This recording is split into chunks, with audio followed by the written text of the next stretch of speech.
Assalamualaikum warahmatullahi wabarakatuh. Perkenalkan, saya Dr. Indra Ayunugi Haryani, mahasiswi program studi Magister Administrasi Rumah Sakit Universitas Muhammadiyah Yogyakarta. Pada video ini, saya akan menganalisis sebuah isu aktual yang diberitakan media online mengenai kebakaran Gedung Pelayanan Jantung RSUD Dr. Sutomo Surabaya dan membahas keputusan strategis manajerial yang dapat diambil untuk mengatasi permasalahan tersebut.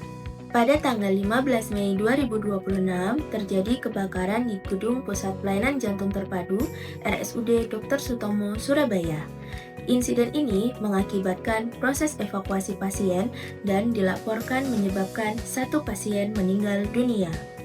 Peristiwa ini menjadi perhatian serius karena layanan jantung merupakan layanan kritis yang berhubungan langsung dengan keselamatan pasien. Gangguan operasional pada unit tersebut dapat menyebabkan keterlambatan pelayanan, kegagalan terapi, hingga meningkatkan resiko kematian pasien. Selain berdampak pada keselamatan pasien, kejadian ini juga berpotensi memengaruhi reputasi rumah sakit, kepercayaan masyarakat, akreditasi, dan keberlangsungan operasional rumah sakit sebagai pusat rujukan nasional. Menurut saya, masalah utama dalam kasus ini bukan hanya terjadinya kebakaran, melainkan terganggunya sistem pelayanan kritis yang berujung pada resiko keselamatan pasien dan korban jiwa. Berdasarkan perspektif manajemen risiko rumah sakit, terdapat beberapa kemungkinan akar masalah.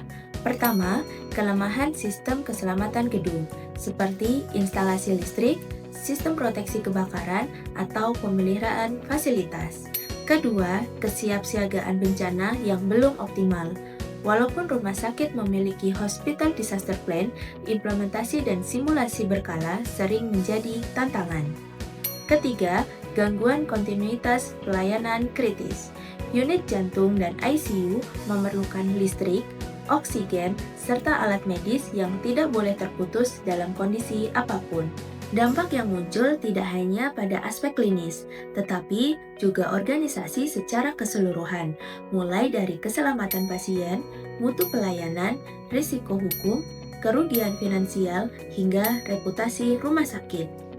Lalu, apa keputusan strategis manajerial yang tepat? Keputusan pertama adalah membangun Smart Hospital Safety dan Disaster Management System.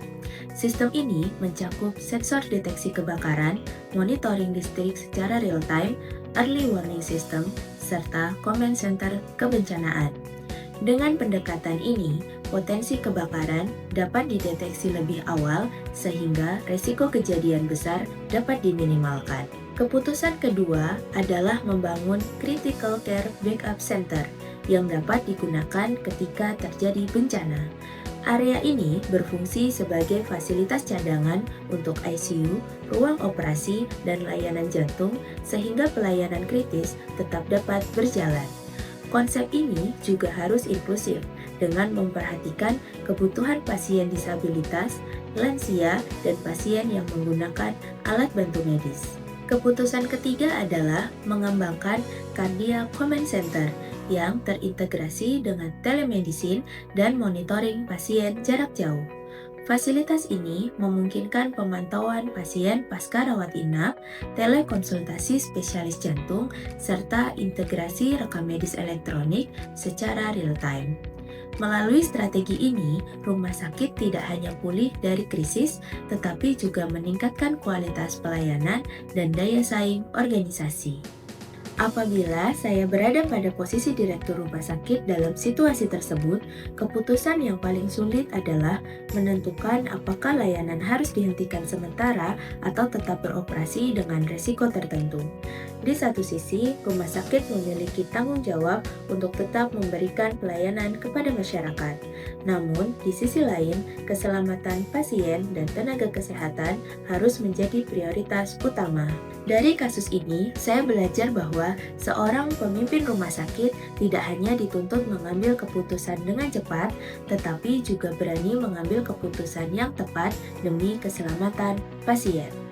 Bagi saya, investasi pada keselamatan, teknologi, dan kesiapsiagaan bencana bukanlah sekedar biaya, melainkan investasi strategis untuk menjaga keberlanjutan rumah sakit di masa depan.